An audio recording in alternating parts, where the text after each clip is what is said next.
Pienso que antes que ser un acto de arrogancia o de soberbia, es un acto de supina humildad.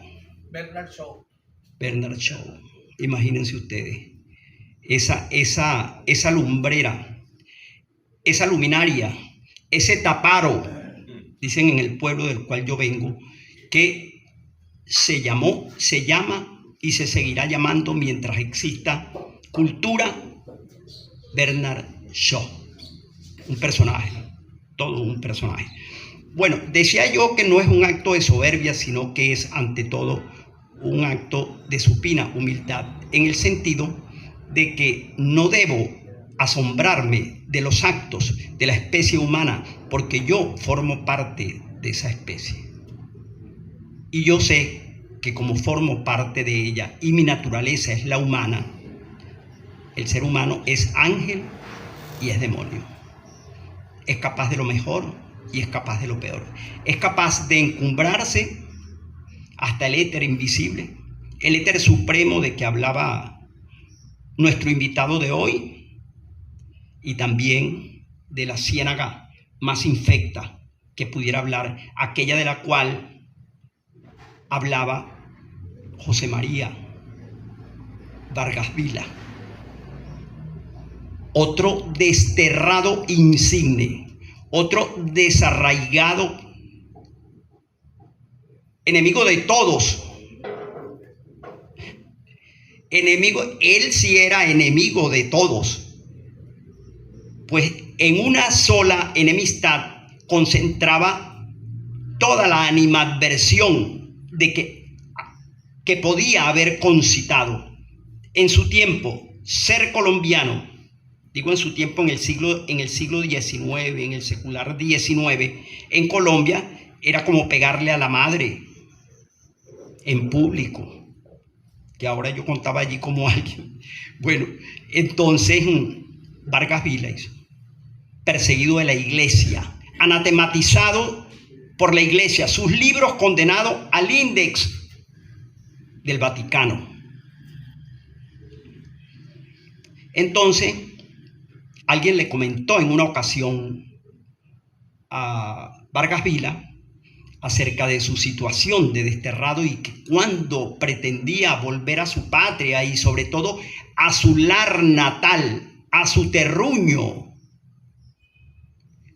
Y Vargas Vila le contestó, probablemente la anécdota no sea cierta, pero como dice don Eduardo Carreño, pero es verosímil y eso es suficiente.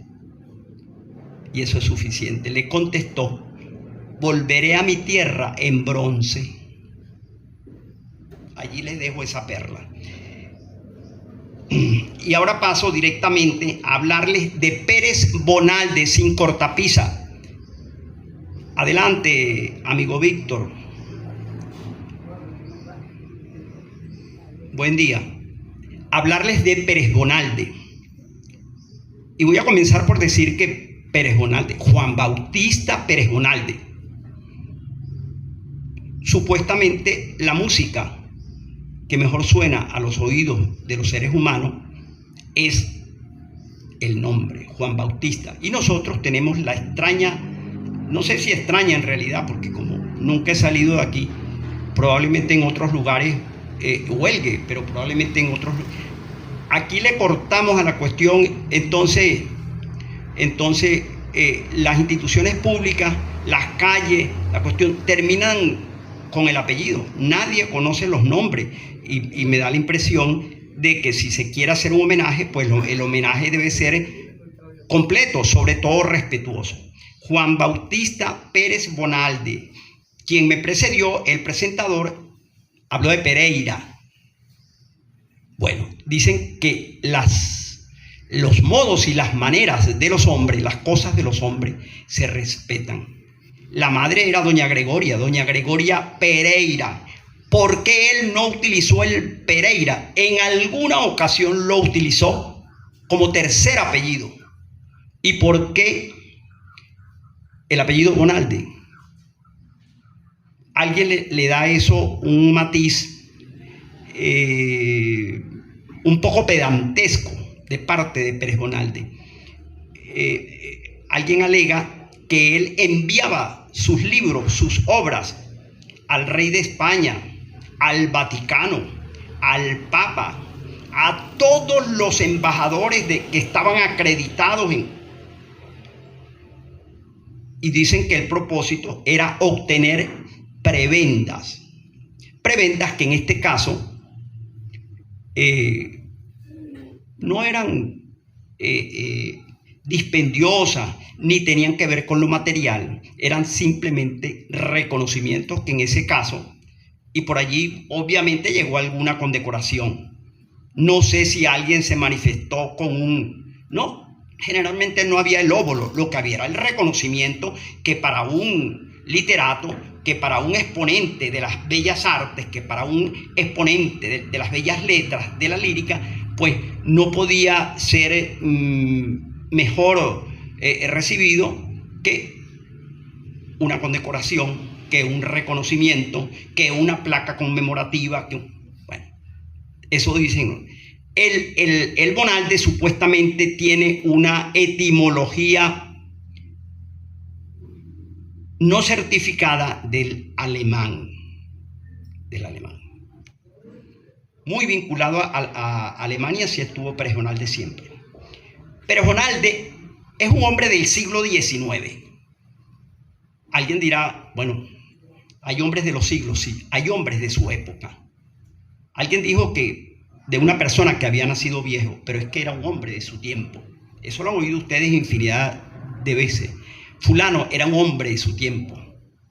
Parece que hay algunas personas que consolidan en ellos, que logran capitalizar en su personalidad, en su carácter y en su apariencia externa, con seguridad, las costumbres y las maneras de ser que caracterizan a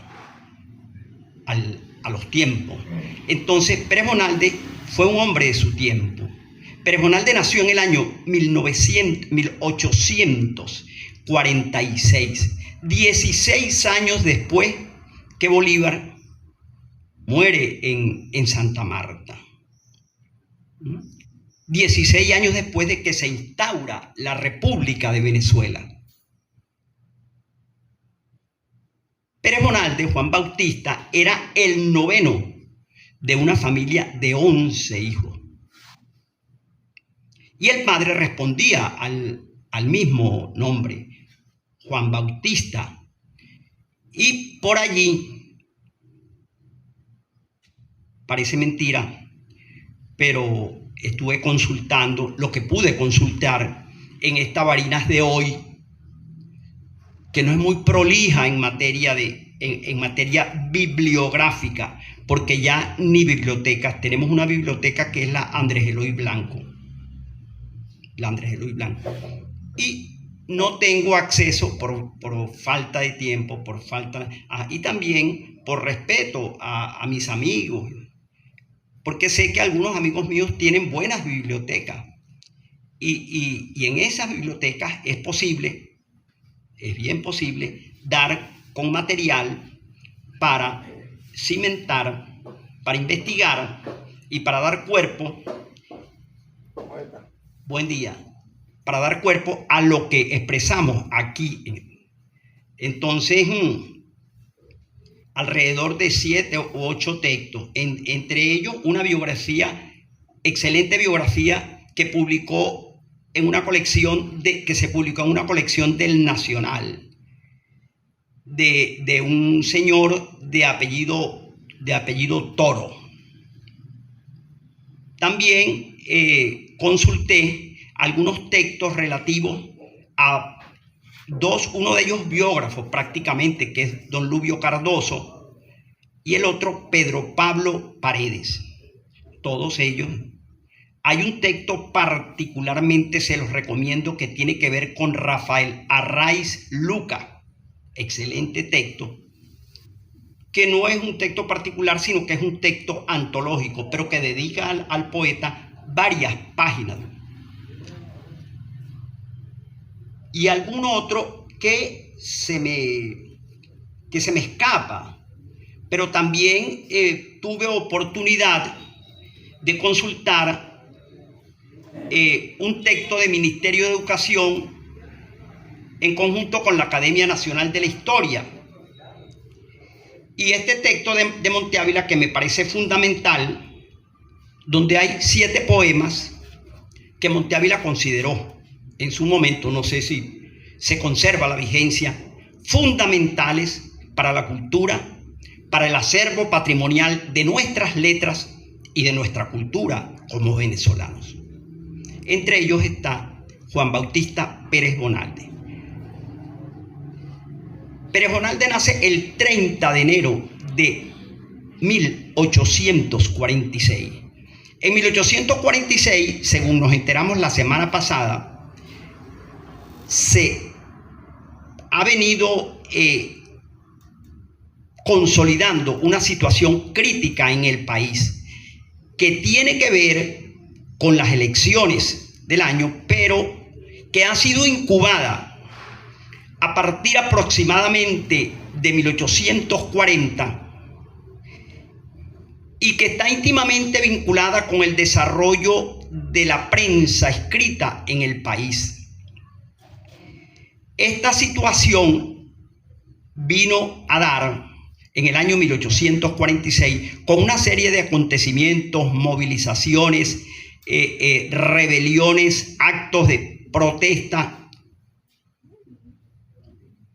en buena parte del país, particularmente cerca de Caracas, en un teatro que se puede considerar como muy influyente sobre la dinámica de la política caraqueña, que tenía que ver con Valencia, que tenía que ver con Puerto Cabello, que tenía que ver con Maracay, que tenía que ver con Villa de Cura, que tenía que ver... Entonces allí se está gestando todo un movimiento de carácter sociopolítico que va a dar al traste con la hegemonía de 16 años de lo que pudiéramos denominar, por lo menos los críticos nos los han hecho creer, y nosotros, un poco superficiales, pues lo hemos dejado pasar, que es 16 años de conservadurismo, con un hegemón que es el ciudadano Páez, el esclarecido Páez, que se ha mantenido por arte y prosapia de su influencia y de su carisma que tiene que ver con la independencia venezolana.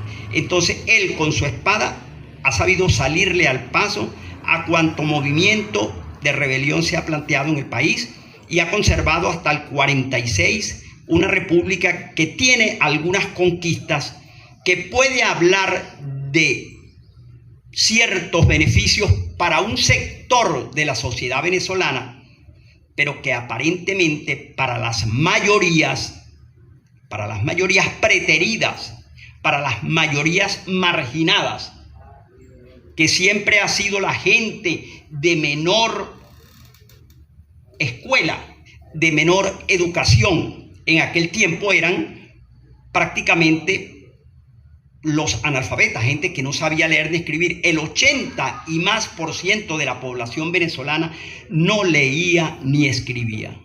Para esa gente no existía constitución, para esa gente no existían las leyes y para esa gente había muy poco tipo de consideraciones de carácter político, mucho menos de carácter social.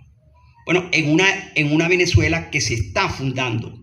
Si hoy en día tenemos carencia, después de 200 y tantos años de república, imagínense ustedes con 16 años la república.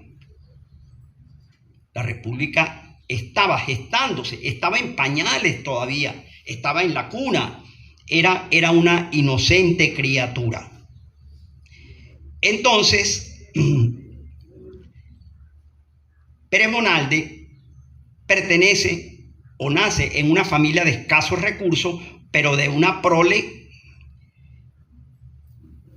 Aparentemente el padre, don Juan Bautista, que fue liberal desde un principio y que se dio a la tarea de participar con los liberales de Antonio Leocadio Guzmán en cuanto movimiento se dio desde el año 1840, llegó a escalar cierta y logró alguna relevancia que terminó por hacerlo de secretario de Cámara a presidente encargado del Congreso cuando los acontecimientos de en 1857, antes de los acontecimientos que degeneraron en la Convención de Valencia y en el defenestro o en la defenestración de José Tadeo Monagas. Pero bueno, eso antes que un beneficio va a resultar en perjuicio para la familia. Realmente desde muy temprana edad, Pérez Bonalde en su casa, porque su padre era maestro, recibía en su hogar a las personas niños de los hogares de las familias que pudieran pagarlo, y el padre de Pérez Bonalde también conocía la lengua francesa y después se asoció con una familia de apellido Sape y tuvo acceso al alemán. Además de eso, era músico y entonces pues logró aperturar y regentar una escuela de primeras letras, que era realmente para estos tiempos, tengo entendido, un liceo. Esas escuelas de primeras letras en aquel momento, cuando estudiaban solo los que podían, los que tenían. Y en ese hogar, Juan Bautista se va a levantar y en ese hogar desarrolla su afición a la lectura. Y allí en ese hogar se van a fraguar todo su carácter y los anticipos de lo que fue su brillante personalidad. Comentan que a los 12 años sabía alemán, siendo un niño que tenía como lengua materna el castellano. A los 12 años sabía alemán y leía a los poetas románticos ingleses y alemanes. En vista de la situación que se planteó a partir de 1858 y ese interregno que significó la Guerra Federal, la familia debe emigrar en el año 1863. Y van a ir a Puerto Rico y después van a estar en Santo Tomás, Saint Thomas, la isla de Saint Thomas, Santo Tomás, muy socorrida en cuanto a recibir a venezolanos aventados por las crisis políticas de aquellos momentos y que tenían que ver consecuentemente con el exilio, con el destierro.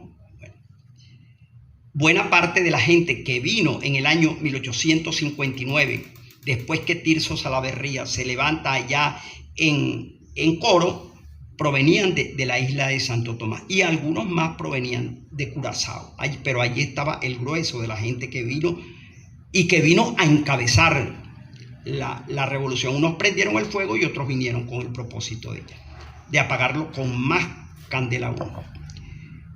Bueno, allí en esa guerra federal, como se habló la vez pasada, la más larga contienda civil desde la guerra de la independencia, durante esos 5 años realmente se producen una cantidad de exacciones, los caudillos, las montoneras, las epidemias de malaria y disentería y una cantidad que acompañaban pues todas estas situaciones. Se llega a decir que perecieron en Venezuela de cerca del 1.800.000 habitantes, 1.800.000 habitantes para 1860, supuestamente contaba el país, perecieron entre 150.000 y 200.000 venezolanos, es decir, del 8 al 11% de la población. Es bastante decir. Dios nos ampare y nos guíe por un buen derrotero. Si de 30 millones de venezolanos que tenemos, imagínense, el 10% son 3 millones, o me equivoco. La muerte de 3 millones de venezolanos, imagínense. El joven Pérez Bonalde tenía 15 años cuando conoció su primer exilio. Su padre era un liberal y se le conminó a escoger entre el destierro o una muerte casi segura. En Caracas, para esa época, se producían los famosos linchamientos que tenían que ver con una tradición que venía del norte de los Estados Unidos y del señor John Lynch. Se linchaba a la gente en plena calle y en algunos casos los gobiernos se hacían de la vista gorda o manejaban de tal manera los acontecimientos que le proporcionaban la posibilidad a los victimarios de que todo quedara impune. Sin recursos, en la mayor pobreza, la numerosa familia fue, como les he comentado, estuvo primero en Puerto Rico y después estuvo en Santo Tomás. Juan Antonio ayudaba a su familia, tenía 15 años escasos, pero daba clases de piano, con seguridad el padre lo había. Y hay quien dice que estuvo 2 años, había estado 2 años en Alemania, porque la hermana mayor de Pérez Bonalde, de nombre Lastenia, había estado casada con un señor Emilio Lesdorf, que era alemán. Y entonces estuvieron viajando por espacio de la década de entre los 50 y los 60, sucesivamente a Alemania, porque el señor era agente de una de las casas viajeras que los alemanes tenían instaladas en nuestros principales puertos. Y entonces, aparentemente tuvo la oportunidad, la aprovechó y se hizo de una cultura particular. Entonces, a esa edad daba clases de piano a particulares, a gente adulta, y hacía de maestro de escuela. En 1864 regresó a Venezuela y colaboró con publicaciones liberales, pero que no tenían nada que ver con opúsculos políticos ni con panegíricos. Tenían que ver sobre todo con publicaciones de carácter cultural, que eran hojas volantes, que tenían que ver con manifiestos, con alguna velada literaria a la cual eran muy dados, sobre todo los caraqueños y también los maravinos en aquella época. Y en 1870 él se incorporó a una sociedad patriótica. Todavía quedaba aquel espíritu libertario de la época de la independencia. Justamente un club que respondía al nombre de Sociedad Patriótica fue el detonante, fue la tea incendiaria de aquel proyecto de 1810. Ese club, aparentemente motivado, promovido por don Francisco de Miranda, apenas llegó al país, pues se nutrió de una cantidad de jóvenes que realmente pues fueron los que decidieron al Congreso de la época a pronunciarse por la independencia absoluta. Bueno, también hay una sociedad patriótica en 1870 y él lógicamente se incorpora a esa sociedad porque allí había otros jóvenes como él.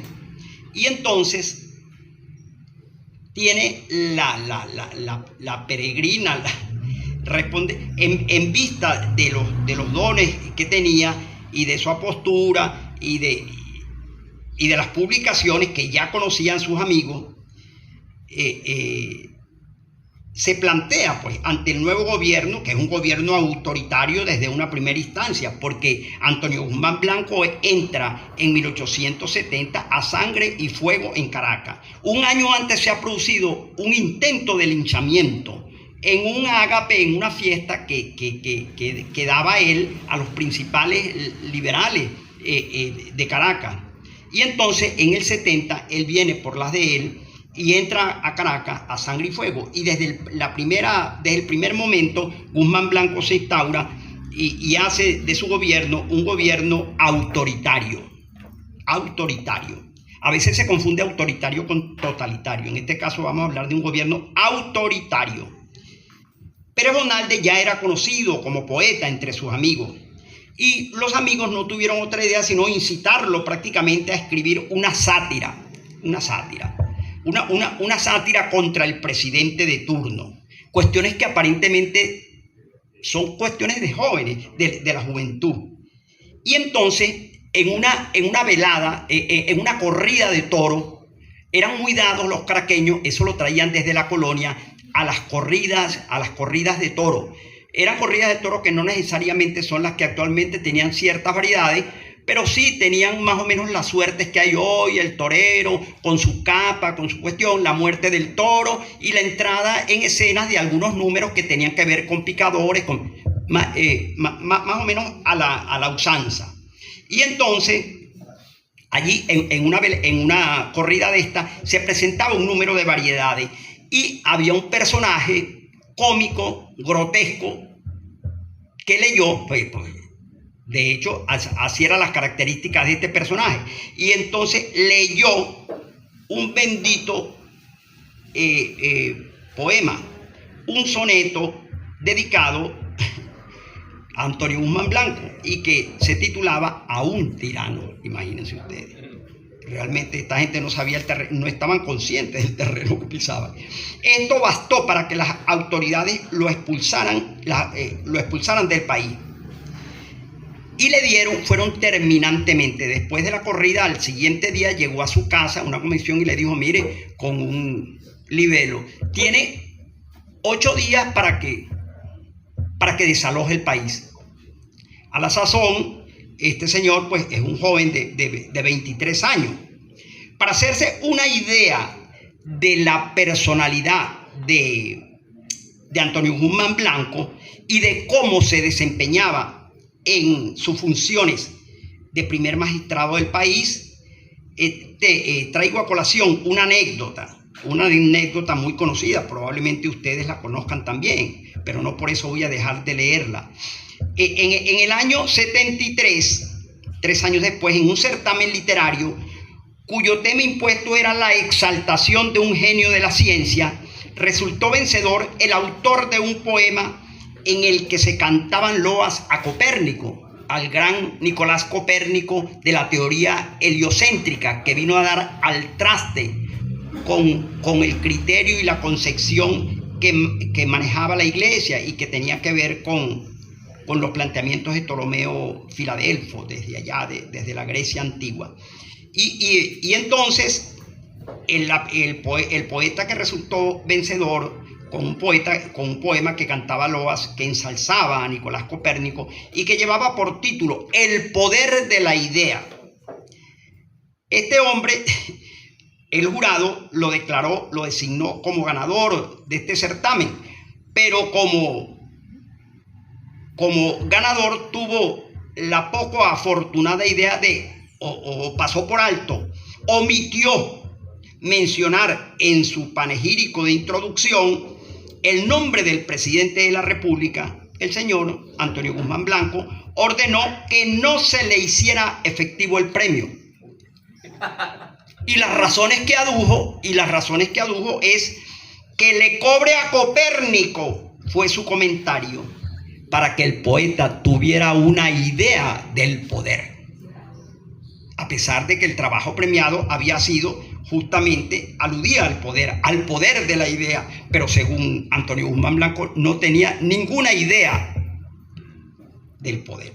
Bueno, Pérez Gonalde se estableció en Nueva York, y en Nueva York trabajó para una firma que se llamaba Lanman, Kemp y Barclay, una fábrica de perfume, pero esto le sirvió prácticamente hasta 1888, en que vuelve a Venezuela y ya definitivamente se queda hasta el año 1892, el año de su muerte, tener una fuente permanente y perenne de entrada que le garantizaba una vida holgada en Nueva York y le permitía viajar por el mundo, de tal manera que, siendo agente de la firma, se trasladó a Europa, Asia, y viajó a África y viajó a otros lugares puntuales de América.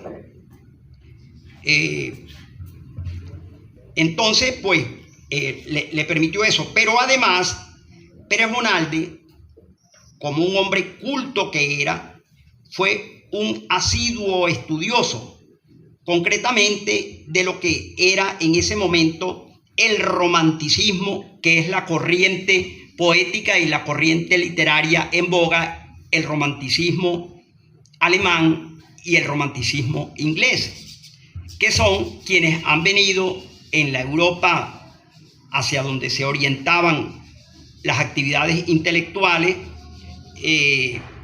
eran particularmente París y las grandes capitales de Europa.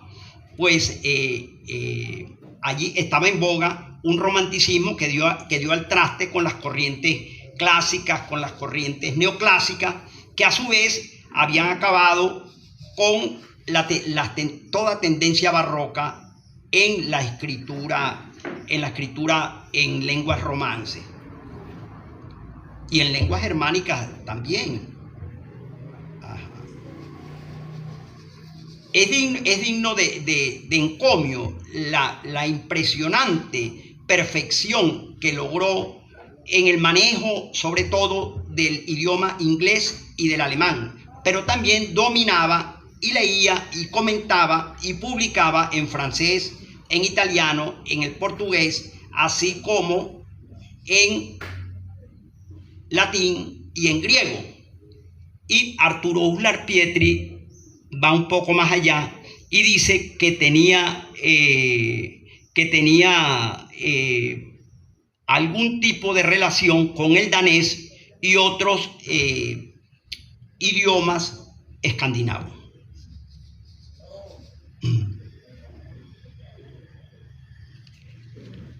Pérez Bonalde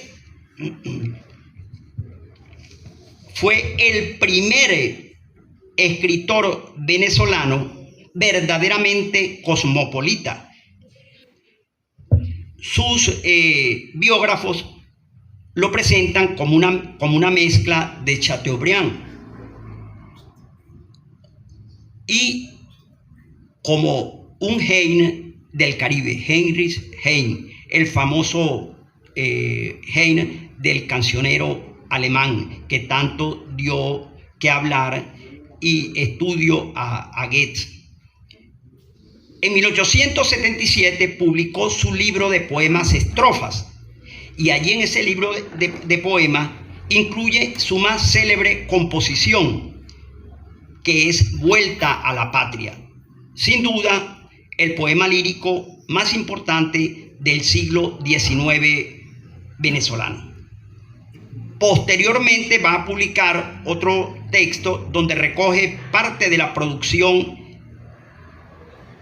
de estrofas con unas nuevas producciones que va a titular Ritmos. Eso lo hace en el año 1880 y allí recoge poema del Niágara, un canto a la naturaleza en la mejor tradición romántica. La crítica literaria ubica la creación del poema Vuelta a la Patria en 1876, en su segundo retorno a Venezuela, motivado por la muerte de la madre. Esta navegación toca Puerto Cabello como destino y no La Guaira. Por lo tanto, el poeta no tiene por delante el paisaje que le servía de inspiración. Aparentemente él está hablando de La Guaira, pero él no está dirigiéndose. Esas playas, esos cocales, ese sol no es La Guaira, es Puerto Cabello. El crítico Santiago Key Ayala comenta que Pérez Bonalde soñaba que iba hacia La Guaira y agrega que esa es la causa de que el paisaje descrito en la primera parte de la obra aparezca como desdibujado, un poco matizado, de colores tenues y además entrañablemente vinculado a un momento remoto de felicidad asociado con el mundo de la infancia de Pérez Bonalde. Vuelta a la Patria es un poema conformado por 328 versos que está estructurado en dos partes muy bien definidas en el sentido de los motivos que lo inspiran. La primera parte es el poema de amor a la patria, donde el poeta, apartando las emociones dolorosas que solo fluyen al final de esa primera parte como transición hacia la segunda, que tiene como fundamental motivo el dolor que siente el poeta por la madre, muerta durante su ausencia, como muestra de esa parte inicial, allí la voz es un canto, y es un canto porque el lirismo que arropa el romanticismo tiene que ver con esa expresión, con la poesía como canto, con la poesía lírica como había sido en la Grecia antigua, como que era una poesía para canto, y allí la lírica venía de lira, porque las composiciones no eran para ser leídas, sino para ser cantadas por un individuo o por un coro frente a un auditorio, lógicamente con el acompañamiento de un instrumento de cuerdas que llamaban baritón, que se tocaba con un plectro o con la lira. Y justamente lírica viene del término lira. El poema en cuestión comienza cuando el barco en el cual Pérez Bonalde regresa se acerca a las costas venezolanas. Poco a poco los elementos del paisaje se van haciendo visibles y traen a su memoria los recuerdos más felices de su infancia. Aquí quiero leerles algo del poema Vuelta a la Patria. Se me había pasado por alto. Quien lo acompaña en ese viaje es su hermana Elodia, una de las menores, y a ella dedica el poeta Pérez Bonalde el poema, y por eso hay allí, en lugar de un epígrafe, está la dedicatoria a mi hermana Elodia. Entonces, para que se den ustedes cuenta de lo que yo les estoy hablando, de cómo los elementos del paisaje se van haciendo visibles, cómo rememoran, traen al recuerdo del poeta el tiempo pasado, cuando en la infancia, ¿verdad? Les voy a leer la primera estrofa. Y la primera estrofa dice así. La primera estrofa está conformada por versos endecasílabos, versos de 11 sílabas, a excepción del primer verso, el verso que encabeza el poema, que es un verso dodecasílabo de 12 versos, están asociados rítmicamente con versos heptasílabos, versos de 7 sílabas. El poema en cuestión dice así: tierra, tierra, grita en la proa el navegante, y confusa y distante una línea indecisa entre brumas y ondas se divisa. Poco a poco del seno destacándose va del horizonte, sobre el éter sereno, la cumbre azul de un monte. Y así como el bajel se va acercando, va extendiéndose el cerro, y unas formas extrañas va tomando, formas que he visto cuando soñaba con la dicha en mi destierro.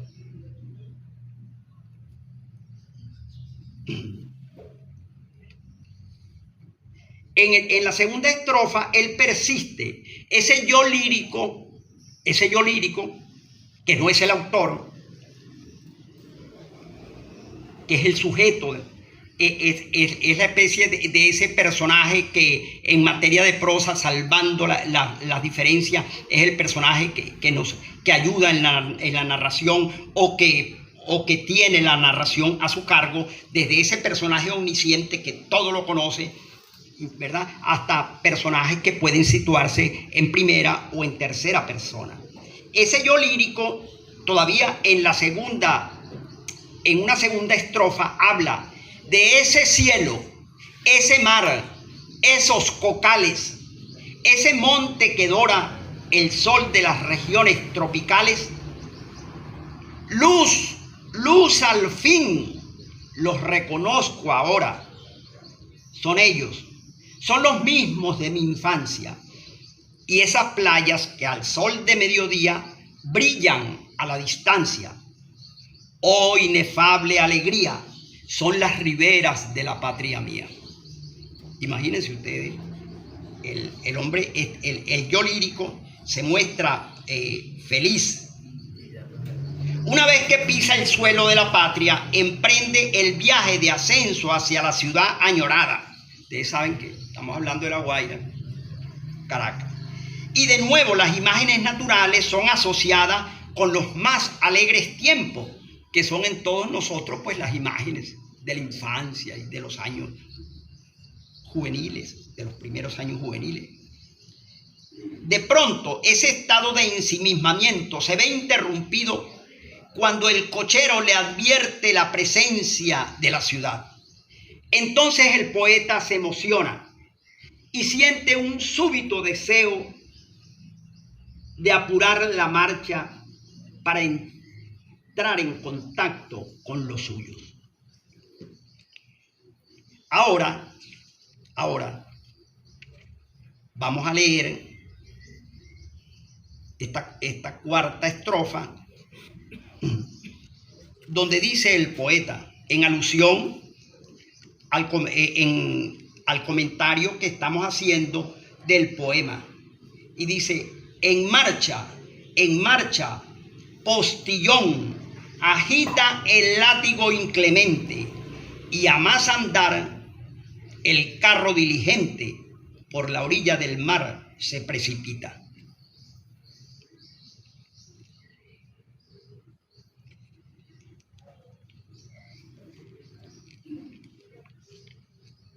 Y dice: ya ocultándose va tras un recodo que hace el camino, el mar, hasta que todo al fin desaparece. Ya no hay más que montañas y horizontes, y el pecho se estremece al respirar cargado de recuerdos el aire puro de los patrios montes.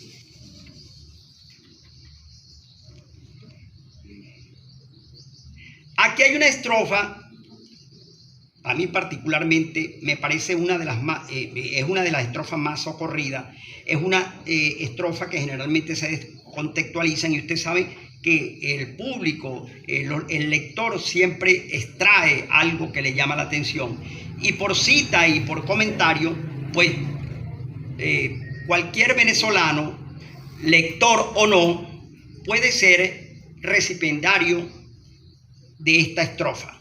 Esta estrofa dice así: de pronto, al descender de una hondonada, Caracas, allí está, dice la auriga. Y súbito el espíritu despierta ante la dicha cierta de ver la tierra amiga. Caracas, allí está, sus techos rojos, su blanca torre, sus azules lomas y sus bandas de tímidas palomas hacen nublar de lágrimas mis ojos. Caracas, allí está, vedla tendida a la falda del Ávila empinado, odalisca rendida a los pies del sultán enamorado. Bueno, más concluyente no puede ser. Hay allí, claro, salvando las cuestiones de carácter estilístico, tenemos allí unas metáforas, unas imágenes bellísimas, tenemos allí unos atisbos de humanización que el poeta, al cual el poeta acude para darle esa prestancia de la hembra siempre dispuesta al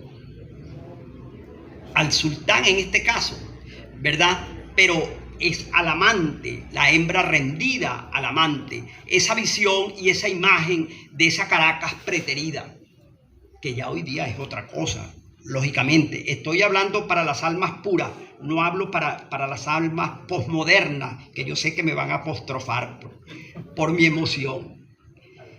Bueno, la segunda parte, fíjense ustedes, esa es la primera parte. La primera parte ese yo lírico da muestras de una felicidad, se extasía al volver a ver.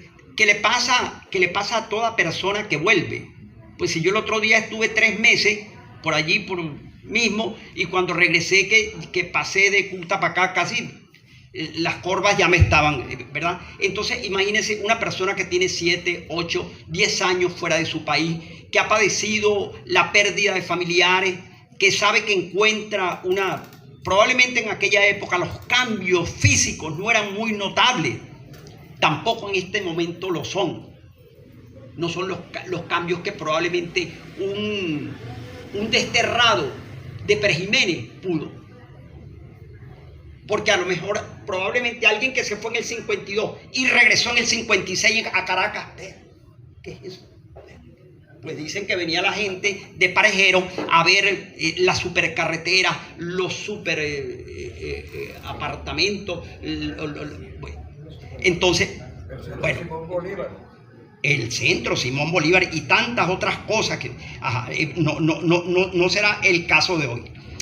Bueno, tenemos en esta segunda parte, la segunda parte tiene las características de una elegía.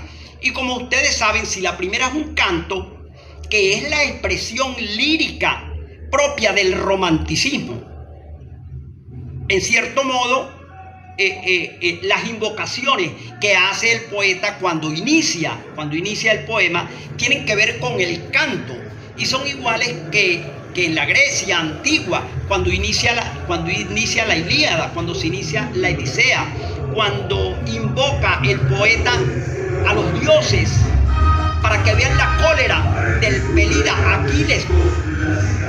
Es una invocación que se hace.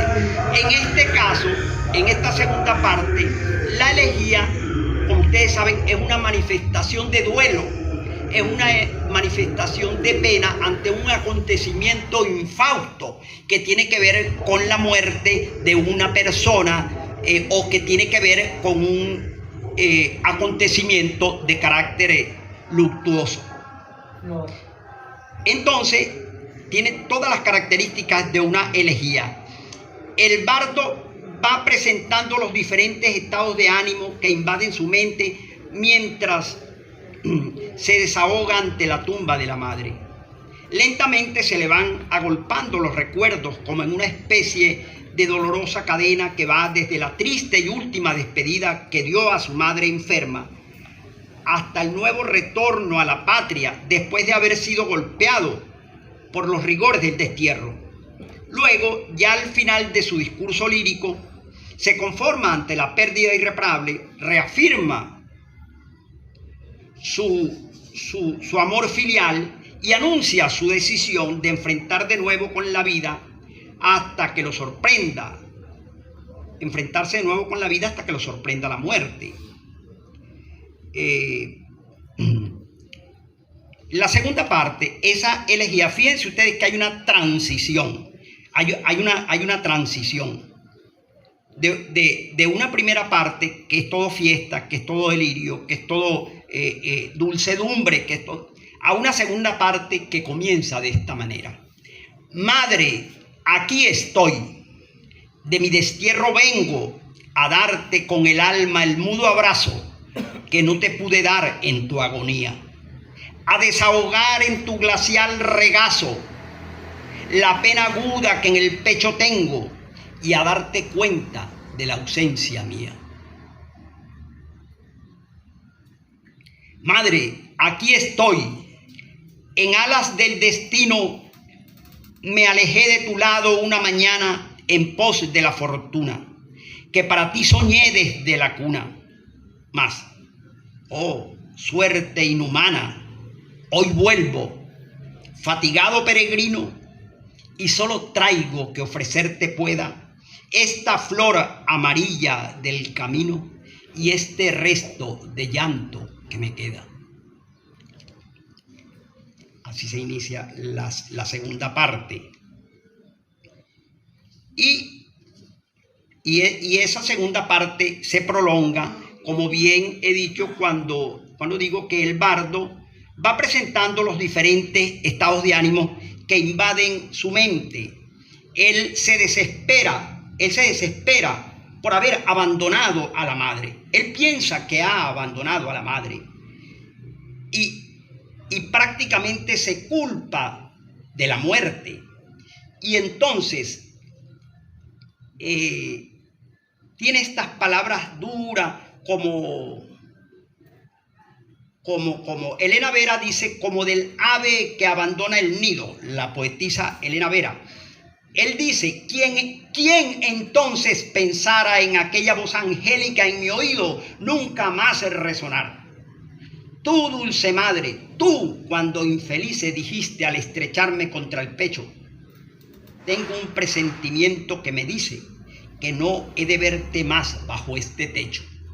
Bueno, las madres tienen esa suerte de designio, y ella le ha dicho, y él recuerda las palabras del presentimiento de la madre que le decía que no iba a volverlo a ver más bajo ese techo. Va contando todas sus vicisitudes, todas las vicisitudes, y llega el momento donde en forma de alusión, como recurso estilístico, dice, bien recuerdo aquel día que el tiempo en mi memoria no ha borrado. Era de marzo, otra mañana fría, y los cielos cerraba otro nublado. Son 2 marzos porque ya antes ha hecho alusión a un marzo nublado, y por eso él, al retornar a la imagen primigenia, dice, y los cielos cerraba otro nublado, para manifestar la idea aciaga, el momento aciago. Triste, enfermo y sin calma, en ti pensaba yo cuando me dieron la noticia fatal que hirió mi alma. Lo que sentí, decirlo no sabría. Solo sé que mis lágrimas corrieron como corren ahora, madre mía. Y de esa misma forma sigue dirigiéndose a la madre ante la tumba, y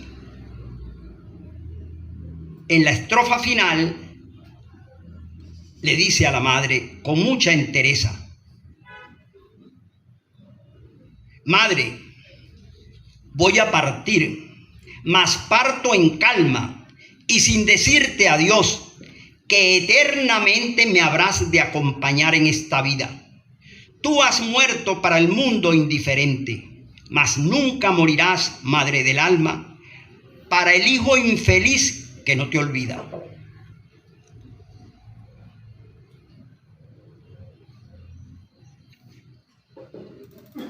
Y finalmente,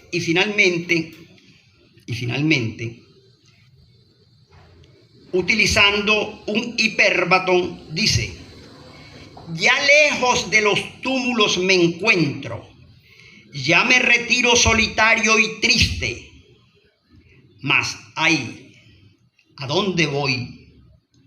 Si ya no existe de hogar y madre el venturoso centro. ¿A dónde? A la corriente de la vida. Ese es el apóstrofe, a la corriente de la vida, a luchar con las ondas brazo a brazo hasta caer en su mortal regazo con alma en paz y con la frente erguida. Así cierra el poeta el poema.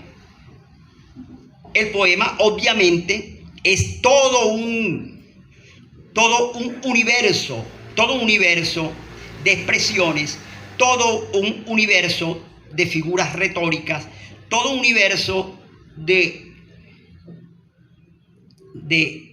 situaciones para el análisis que pueden pasar por las más diversas figuras desde el punto de vista del análisis estilístico, el polisíndeton, el asíndeton, la antítesis, el hipérbaton, muy propio de la expresión retórica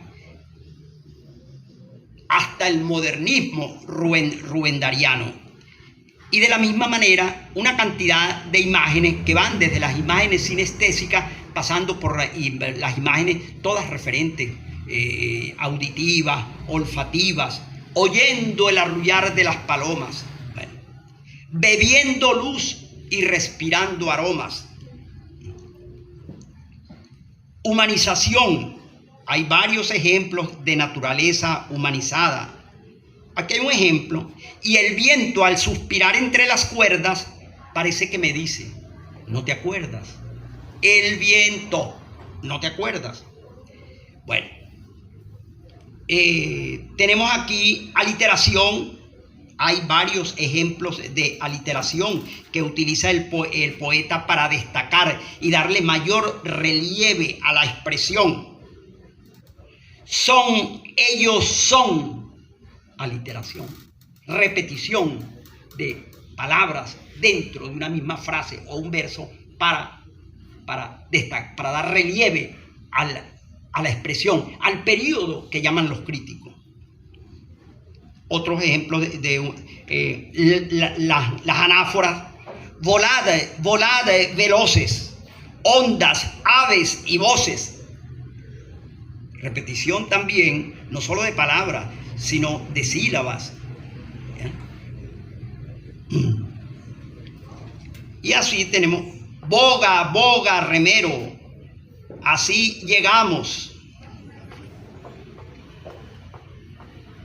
Bueno, el carácter descriptivo, muy poco carácter descriptivo. En la primera parte hay ciertos sesgos, porque obviamente él está hablando de paisajes que él ha visto y que él rememora.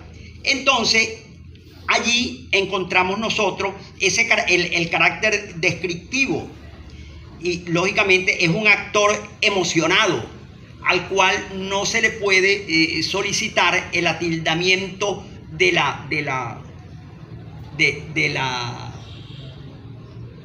quien está en una situación normal y concibe y disfruta de los detalles de un acontecimiento, de un ser, de una cosa.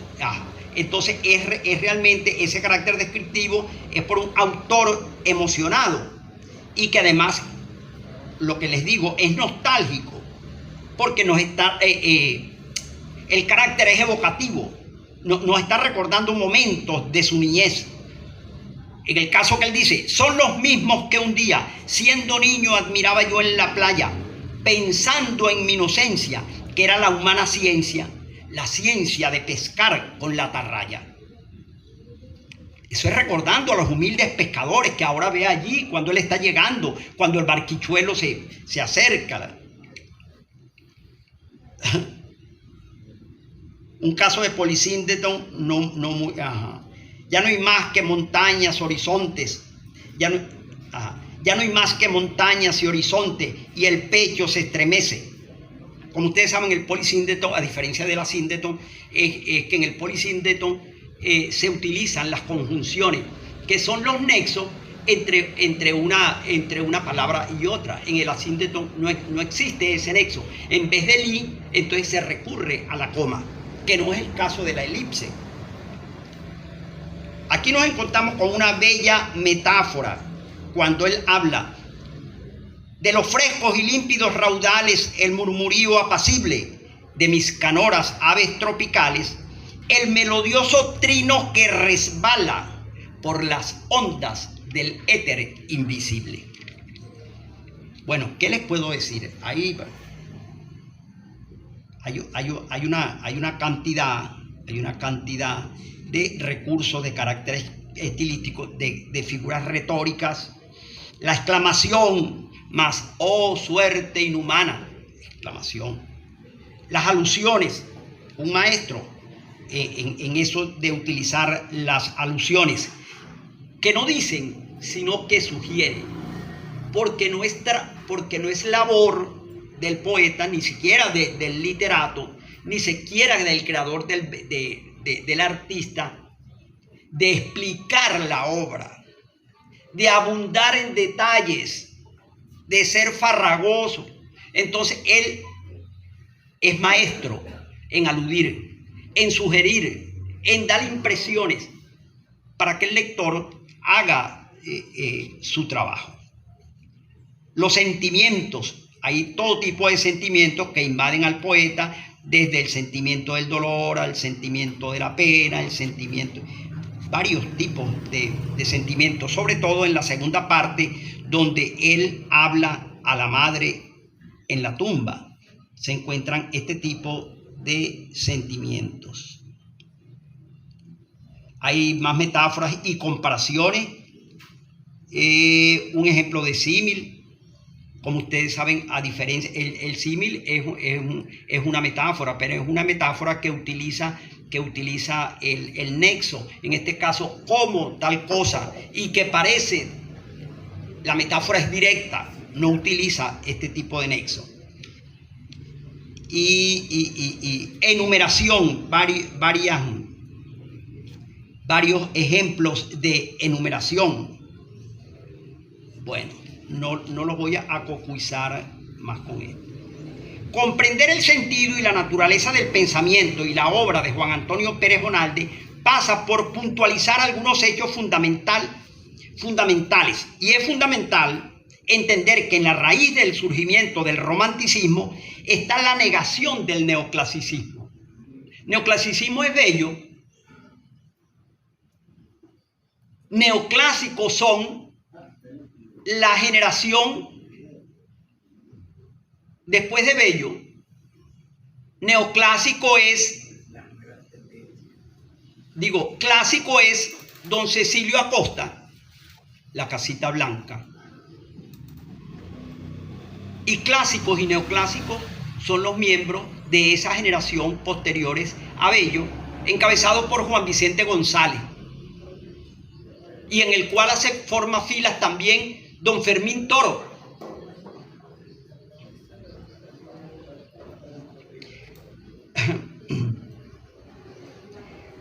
Esa negación del clasicismo, como en la aparición de este, se manifiesta la cancelación del discurso barroco. Qué bueno que el discurso barroco es el que tenemos nosotros en buena parte de las manifestaciones de quienes dicen que nuestra literatura se inicia con los cronistas de indios, aquellas descripciones abigarradas de una página para referirse a algún acontecimiento o para describir un objeto, una cosa, un animal, un ser que le resultaba extraño al europeo, cae dentro de ese planteamiento, porque el discurso literario después de Garcilaso, sobre todo en España, deviene en la farragosidad. Y entonces el barroco, por definición, lo es. El romanticismo no es exclusivamente un movimiento literario, fue una propuesta de vida, una alteración de los ángulos del enfoque de visión. Es una nueva concepción de la vida y sobre todo de la vida en lo que tiene de manifestación artística. La expresión literaria es uno de los caminos que encontró el concepto romántico. La vida política también fue afectada en su derrotero, porque esto tiene que ver con una civilización y tiene que ver con una cultura. Las guerras de independencia de las colonias españolas en América estuvieron inspiradas en dos hechos básicos: la Revolución Francesa y la independencia de los Estados Unidos. La independencia que logra Bolívar es una conquista romántica, entregada a un personaje arquetipal del romanticismo, el propio Libertador. Y en esto coinciden una cantidad de críticos y de historiadores de la literatura que van desde don Mariano Picón Sala, pasando por Uslar Pietri, hasta llegar recientemente a Rafael Arraiz Luca.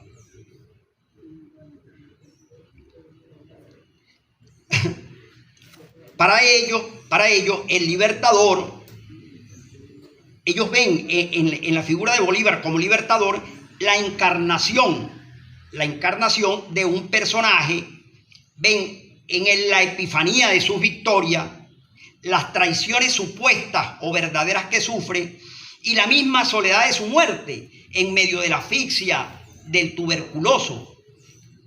Estas palabras son de Rafael Arraiz Lucas. Generalmente a Bolívar no está acostado. Generalmente Bolívar en su agonía allí, en el tálamo, en el lecho, está sentado. Aparentemente a la gente enferma de problemas respiratorios que tienen que ver con pulmones y bronquios, cada cierto tiempo se les llena de líquido y entonces no pueden permanecer así porque se ahogan y entonces tienen que mantenerlo sentado para que los líquidos, ¿verdad? Bueno, entonces allí el hombre, esos son todos episodios de un héroe romántico. Para toda esta gente, para todos estos historiadores de la literatura y para todos estos críticos literarios, Bolívar es un héroe romántico, y un héroe romántico que tuvo atisbos literarios, Mi delirio sobre el Chimborazo, pero algunas de sus páginas también están pergeñadas bajo la noticia de una narrativa y de una prosa que linda con lo lírico. Los que han leído al Libertador pueden saber, algunos no lo soportan. Digo, no es que no soporten al Libertador, sino que no soportan leer libros viejos. Para algunas personas, leer a Pérez-Bonalde es como una cuestión pavosa. Como diría Aquiles Nazor. Alguien me comentó una vez, y está aquí, y yo se lo digo siempre en broma. Me dijo, no, joder, Reyes, va a seguir con esa pava de seguir leyendo a Bello. Bueno, él sabe que yo se lo digo, no es una cuestión, sino se lo digo echando broma. Pero buena parte de la gente, aquellos que no quieren saber nada. Entonces, bueno, lo mío es que publicó Vargas Llosa. Bueno, en estos momentos, imagínate tú, en estos momentos mucho menos porque no podemos leer nada. El romanticismo está adscrito al surgimiento de la modernidad. Esto es muy interesante porque la gente que ha estudiado dicen que él es el último romántico. Yo escapo a esas cuestiones, trato de huir de esos planteamientos que ponen que el último hombre a caballo, el primer hombre que la última lanza de que porque me parece, eso es como un afán, es como los gringos allá en su tierra, que todo en ellos es una estadística, y que también de un tiempo acá en Venezuela se ha hecho casi que una práctica. No hay otro, solamente aquí. Pero yo sé que la tierra es finita. Antes estamos hablando del infinito, la tierra es finita. Pero amigo, hay que meterse en el coco. Y uno está aquí, pero no sabemos qué está pasando allá. Cuando lleguemos a nuestra casa, bueno, ¿verdad? Poeta, puede ser el último del romanticismo del siglo XIX. Bueno. El último del siglo XIX. Porque sigue habiendo románticos. Claro.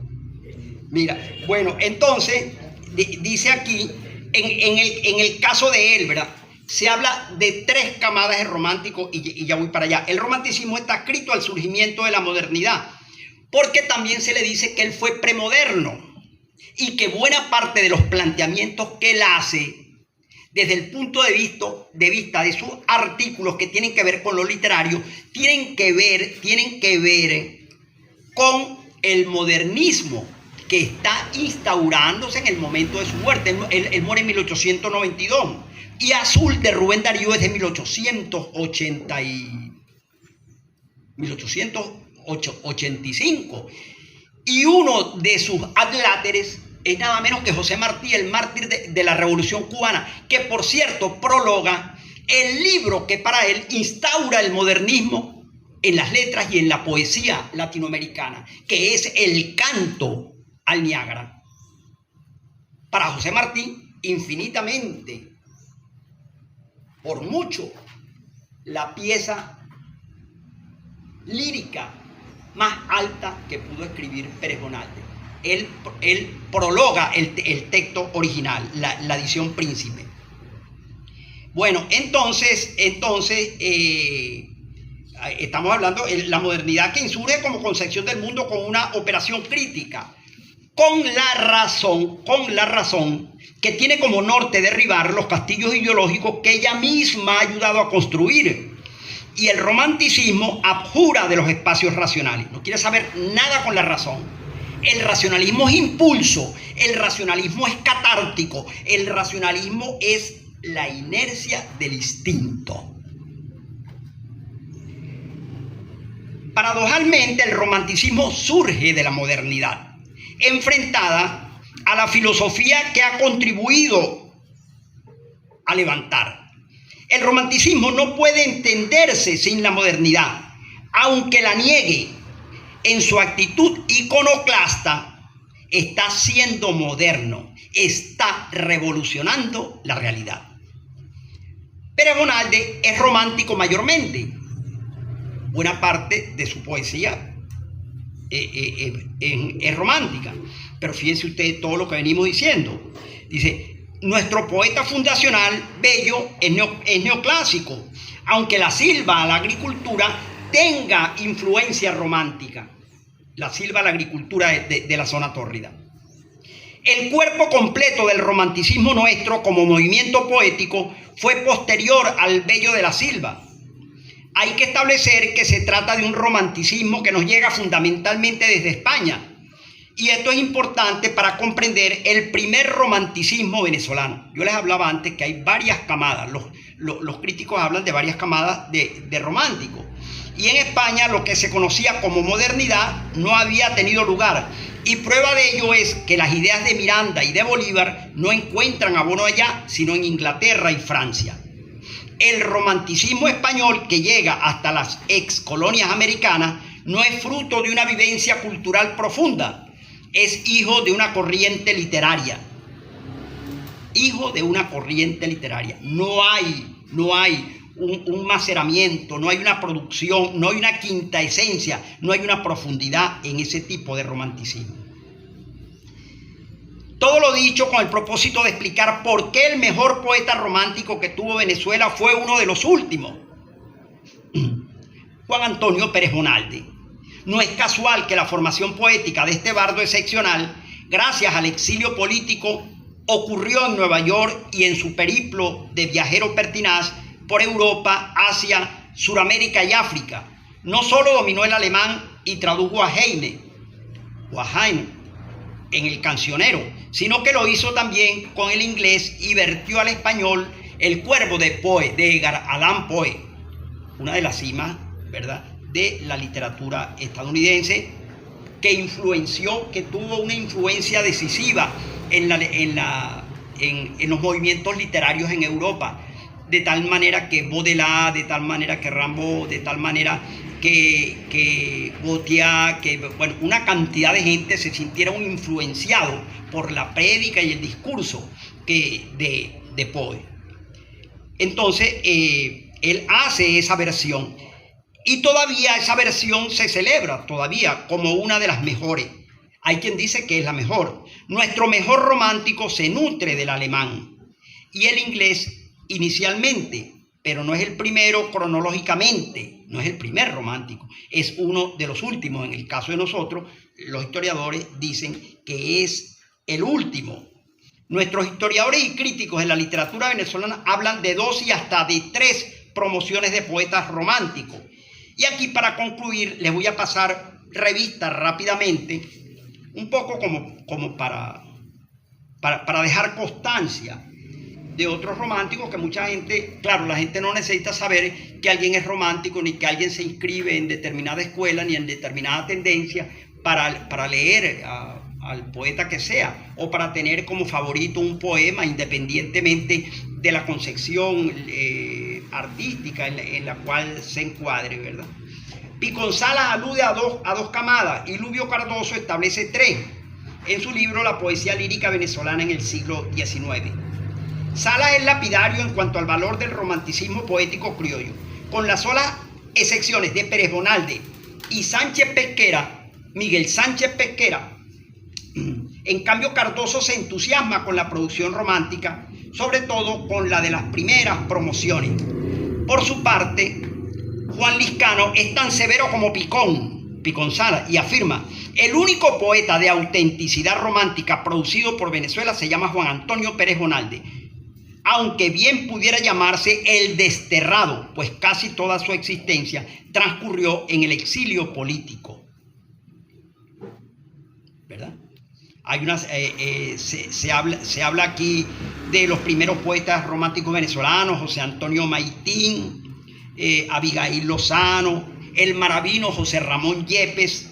José Ramón Yepes fue contraalmirante de la Armada venezolana y participó de la batalla naval en el lago, pero era un hombre que tenía condiciones excepcionales para la escritura poética. Finalmente, José Ramón Yepes dice, no se sabe. José Ramón Yepes se ahogó en aguas del lago de Maracaibo. Era un excelente nadador, fue marino desde sus primeras. Alguien habla de un suicidio. Bueno, en este sentido no voy a persistir en llover sobre mojado y en abundar sobre algunas noticias y algún tipo de comentario que yo quisiera que fuese mío, pero que con tantas lecturas uno al final no sabe si es que uno está hablando con propiedad o está siendo objeto de la influencia de tanta información. Con esto te doy por concluida mi intervención. Solo quiero decirle que el poeta, además de Vuelta a la Patria, escribió Floro. Flor es un poema, es una elegía también. Está dedicado a la muerte de la hija. Con la hija sucedió algo sumamente, no sé cómo llamarlo. Es que la hija muere de un ataque de risa. Así. Estaban comiendo, la niña comenzó a reír y se puso mala. Y ese otro día se murió. Entonces dice que murió de un ataque de risa. Pero murió la niña. Pero murió un poco. Murió. Con la niña murió Pérez Bonalde. Es bellísimo el poema dedicado a la hija. Flor se llamaba, Flor era ella, Flor de las Palmas. Bueno, ¿verdad? Y escribió también un poema que se llama Niágara, así. El Niágara, que son las famosas cataratas del Niágara, producidas por un río que traza la frontera norte entre Canadá y los Estados Unidos, ha sido objeto de un sinfín de... Para concluir, porque está José María Heredia, que es un alto poeta romántico en Europa, seguidor de las corrientes literarias, un hombre leído en Europa y un hombre ensalzado y antologizado en Europa, cubano. Él escribió un poema al Niágara. Otro poema destacable es un poema de un ciudadano colombiano del tiempo y que convivió con él y formó parte de un sinfín de actividades, que se llama Rafael Pombo, un colombiano. Y finalmente él, para concluir, escribió el poema Niágara, que tiene 9 instancias, desde el canto inicial hasta el Dies Irae. Y entonces allí él repasa la vida del ser humano que ha sido él, hasta que al final él entiende que nada persistirá, que todo es efímero y fugaz, que desaparecerá él, pero también el Niágara un día. Interroga a la muerte y se hace las preguntas primordiales. Hay quien dice, vuelvo y repito, que Niágara es superior desde la factura lírica y aún en lo que se refiere al tratamiento estilístico y el discurso lírico que Vuelta a la Patria. Sin embargo, Vuelta a la Patria, con la madre, que es el terruño, y con la madre de carne y hueso, ha sido utilizada. Juan Antonio Pérez Bonalde reposa en el Panteón Nacional. Él murió en La Guaira, pero en el 1903 trasladaron sus restos hasta el Cementerio General del Sur. Y en el 46, en el centenario, lo llevaron al Panteón Nacional.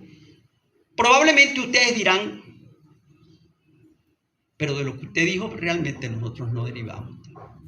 Es decir, la cuestión de que se lleva gente al Panteón Nacional, tendrán méritos, podrán, porque eso es estar allí al lado, supuesto, del padre de la patria, y el padre de la patria es el padre fundador, y por encima del padre fundador, bueno, él él reposa allí, pero ha sido muy utilizado. Actualmente, sin alusiones de ningún, me lo pueden comentar después, si alguien quiere comentarlo.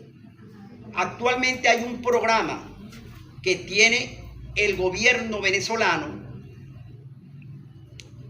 porque es la cuestión, por eso vieron ustedes que alguien hablaba ahí del desarraigo lírico, y vieron ustedes que es el desterrado de siempre, y vieron ustedes la cuestión del exilio, aunque el exilio como tal no tiene, porque se habla de un exilio dorado, hay mucha gente que se exilia y no vuelve más nunca al país, pero no es el caso del exiliado que come su pan mojado en lágrimas, la amargura del... Ese es el caso del desterrado. Hablamos del destierro de la gente que se va con la pata pelada por ahí, que allí regalaban una gente que llevaba 3, 4, 5 niños, y ahí se organizó una gente por ahí por los lados de Armando para regalarle chancleticas a los niños, y una cuestión, unas vainas que uno no concibe, es ese tipo de destierro aquí.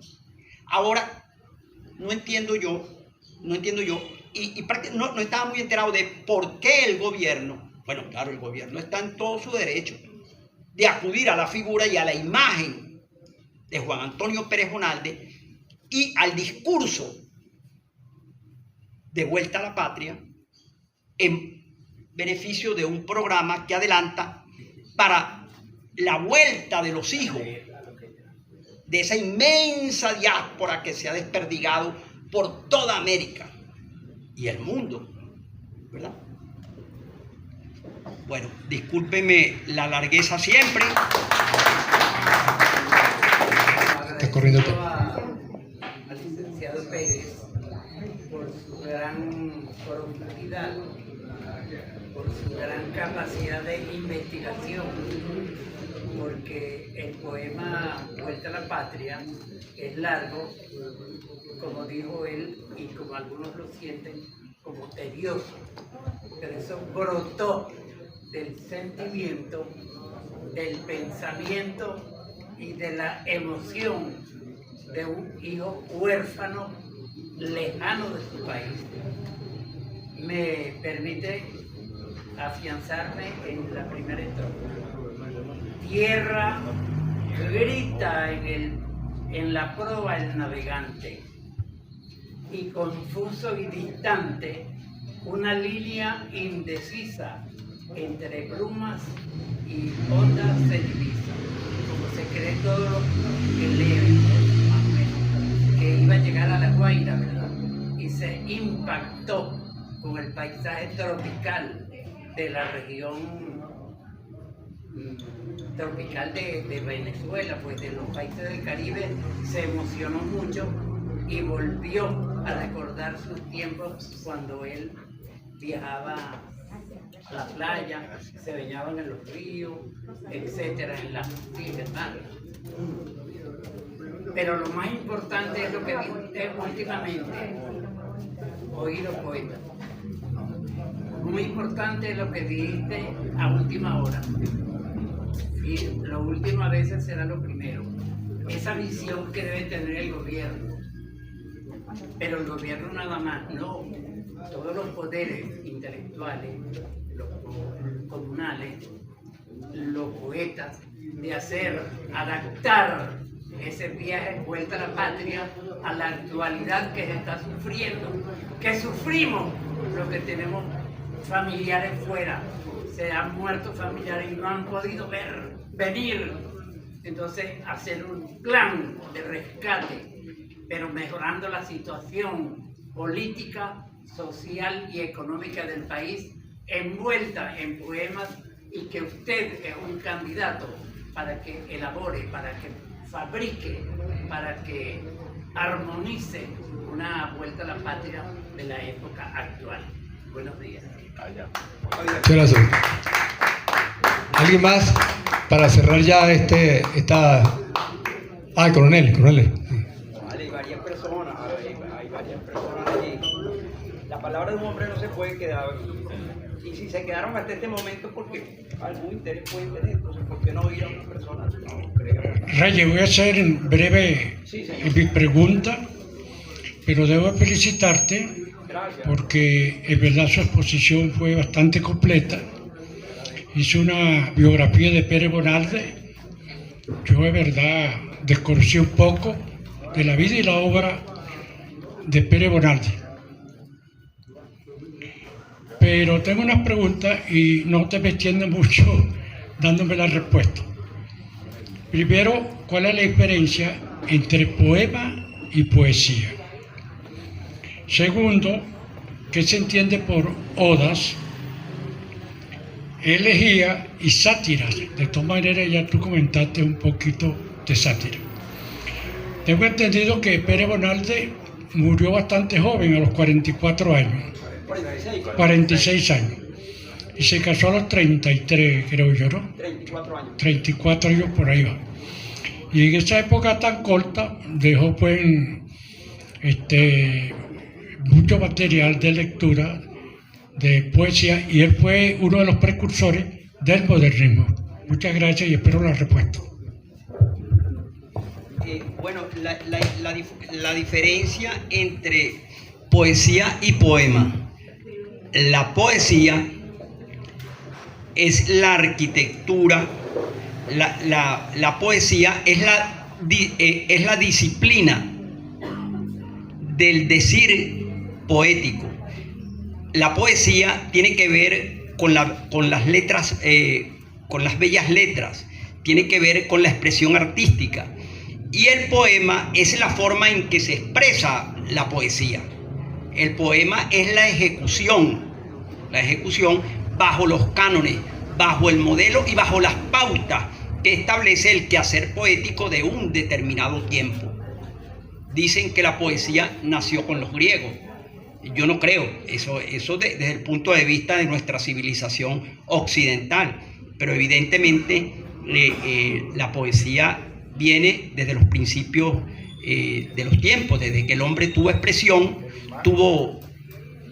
desde que el hombre levantó la cara y vio el cielo estrellado con toda seguridad, que comenzó a pergeñar poesía. Usted me habló de oda. La oda, alguien me decía a mí, no odas. O en vez de decirme odas, no, pues, ¿verdad? Pero la oda tiene que ver con la celebración. La oda es un canto celebratorio. Un canto que tiene que una oda es un panegírico bastante cerca al panegírico y tiene como fin exalzar las características, las condiciones, ya sea de una persona, de un objeto o de un acontecimiento particular. La ironía forma parte, yo diría que es un subgénero de lo literario. La ironía cae dentro de la sátira sin serlo. La ironía, la sátira, la mordacidad, lo grotesco aún cae, aunque no se quiera. Pero todos esos son subgéneros y buena parte de los literatos han acudido. Y cuando no han acudido de una manera particular, entonces lo han tomado como ingrediente dentro de su obra. Hay autores que se destacan por... entre nosotros, Alfredo Arbelo era sumamente irónico, de tal manera que en él se daba muy bien el epigrama, porque el epigrama es un arma desde el punto de vista del discurso para atacar o para defenderse. Yo no sé, coronel, si respondo o si quedó más confundido. Bueno, después me respondiste, Ajá. pero yo tengo entendido que el poema, no estoy equivocado, tiene un autor y tiene el momento de emoción. Sí, señor.